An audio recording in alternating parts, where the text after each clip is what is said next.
14 ka bag-ong natawo nga halas na diskubrihan sa Barangay Tabuk Norte, Oroqueta City. Aniya ang kumpletong detalye. Gi-turn over sa Department of Environment and Natural Resources sa usa ka mabinantayon nga residente sa Barangay Tabuk Norte, Oroqueta City. Human siya nakadiscover sa 14 ka mga bag-ong natawo nga phyton nga halas dito sa Puro 4 sa maong barangay niadtong Hulyo 8, 2024. Base sa report nga daling gikontak sa residente nga nakakita sa halas ang City Environment and Natural Resources Office, human nakit-an ang mga phyton aron masiguro ang ilang kaluwasan hangtod nga matransfer kini. Ang mga halas gituhuan nga reticulated phytons nga nailhan sa lokal nga tawag nga baksan.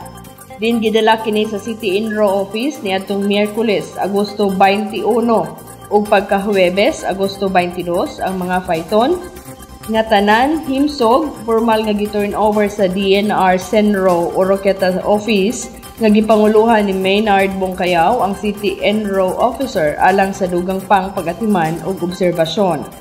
Matod pa ni Bongkayaw, nagpasalamat sila sa dali nga aksyon ug kabalaka sa mga mabinantayon nga residente alang niining mahuyang nga mga binuhat. Kini nga pagka-discovery nagpamatuod importansya sa usa ka komunidad sa pag-preserbar sa wildlife. Kini nga bag-ong natawo nga phyton usa ka importante nga bahin sa atong lokal nga ecosystem. Mao nga ang City Enro naghangyo sa tanan nga magmatngon sa ilang palibot ug mutaho gilayon sa bisan unsang makita nga wildlife ug dadon sa opisina sa City Enro.